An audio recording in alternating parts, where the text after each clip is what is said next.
With so many options, why choose Arizona State University? For me, the only online option was ASU because of the quality. Their faculty was really involved with their students and care about your personal journey. The dedication to my personal development from my professors, that's been extremely valuable to me. Earn your degree from the nation's most innovative university. Online. That's a degree better. Explore more than 350 plus undergraduate, graduate, and certificate programs at asuonline.asu.edu. At Arizona State University, we're bringing world-class education from our globally acclaimed faculty to you. Earn your degree from the nation's most innovative university. Online. That's a degree better. Learn more at asuonline.asu.edu. Okay, so imagine stepping into a cold so profound, it doesn't just chill you right down to the bone. It actually starts to rewrite you, like your very cells. A cold that changes not just where you are, but who you are. It's a genuinely chilling concept, isn't it? To be so utterly consumed by a force that you just stop being what you were before, and not as some metaphor, but a literal physical thing. Absolutely, and that is precisely the unique journey we're diving into today. We're looking at the profoundly unsettling account of a man named Edmund Veron, and this is all based on his own recounted experiences. Right, so this isn't just someone, embracing solitude. It's about a really reclusive person who didn't just adapt to the cold, he quite literally became it. So our mission, really, is to unpack this extraordinary transformation. Yeah.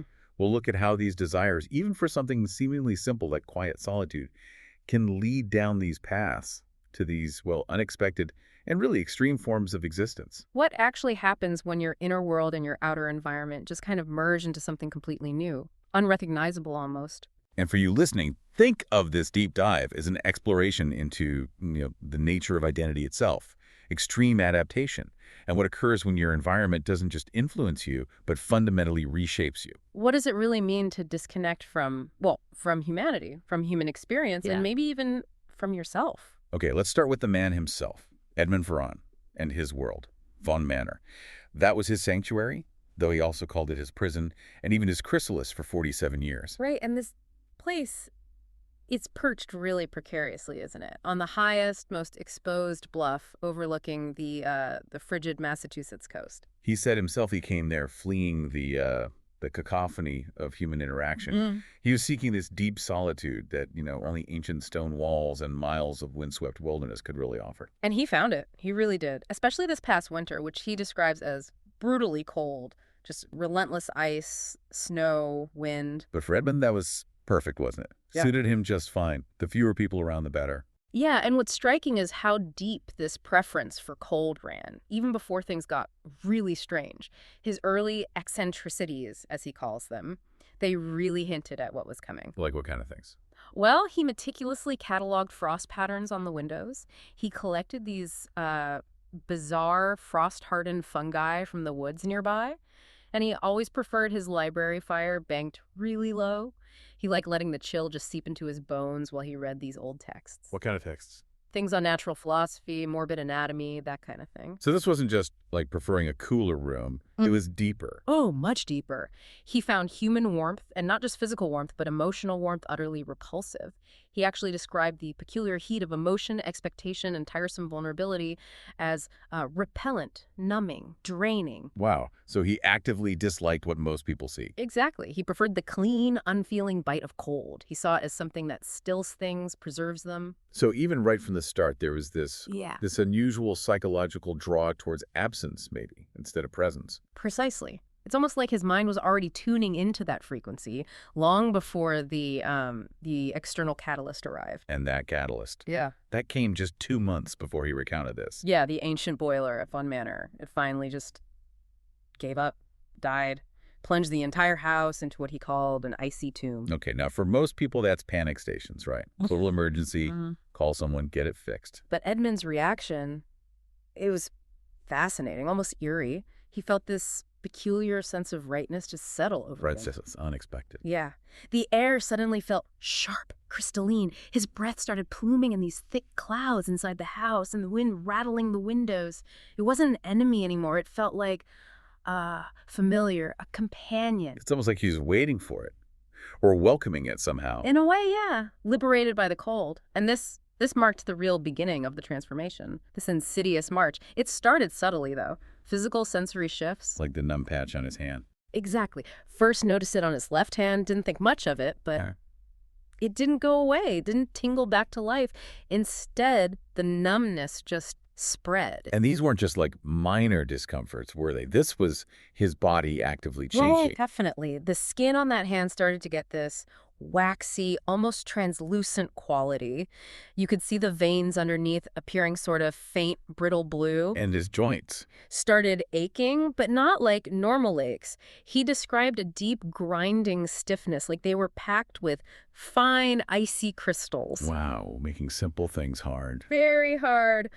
Turning heavy brass doorknobs, lifting his teacup. Even that became laborious. And he noted how scalding hot tea would become just lukewarm incredibly quickly in his cup, or maybe in his hand. So his own body heat was diminishing, or the cold was just that pervasive? Both, probably. It's like his body was literally internalizing the cold. Even his dreams changed. No more dreams of warmth or comfort. Instead, just vast frozen landscapes, being buried under snow, silent jagged peaks, black starless skies. Very. And then came this profound new hunger. Not for food, though. Yeah. You said that became repulsive. Right. Food lost all appeal. This was different. A craving that settled deep in my marrow, he said. A yearning for equilibrium. The equilibrium of absolute zero. A hunger for absolute zero. I mean, Right. what does that even mean? Craving thermodynamic stillness. It's so alien. It really is, and it changed his behavior, too. He started spending more and more time outside, even during blizzards. He'd stand out there, and the snow settling on him felt like a feather-like blanket. Not cold? No sting from the wind either, just a curious exhilaration.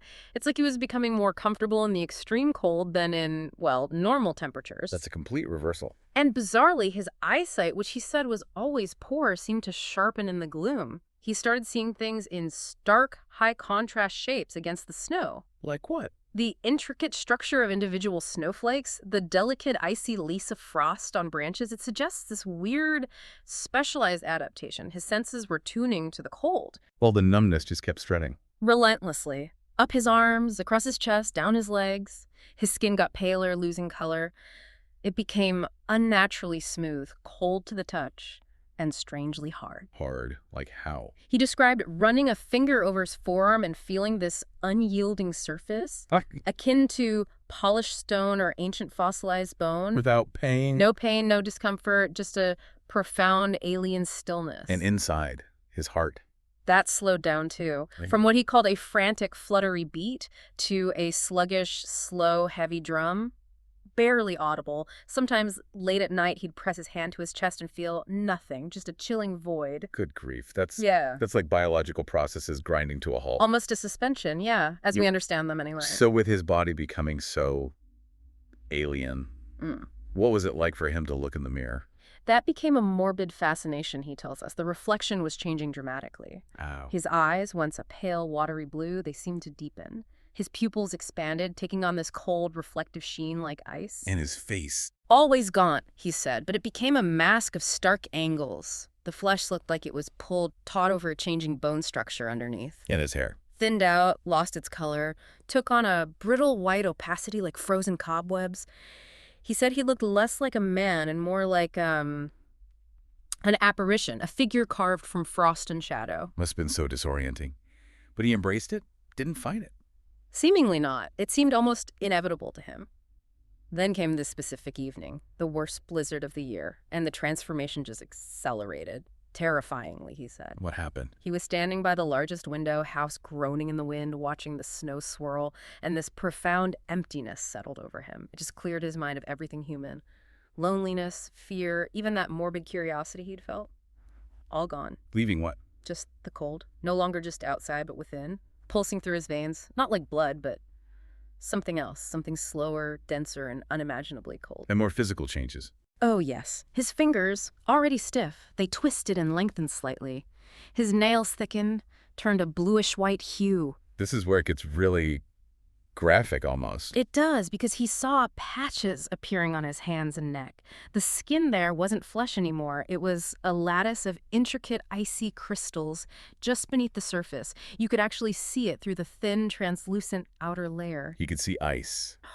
inside him, Yeah. forming in his living tissue. That's what he describes. And then when he reached out and touched the freezing window pane, his hand didn't warm the glass. Instead, he felt this strange draw from the cold glass, a resonance, like he was touching a part of myself. Wow, so the barrier between inside and outside was just dissolving. Completely. And that hunger for the cold intensified, became this deep, aching void, a hunger for the absence of warmth, for the stillness that only absolute freezing could provide. So he started actively seeking it out, the coldest places. Exactly. The cellar, the unheated attic, but mostly outdoors. He was drawn to the conditions that would, complete the process.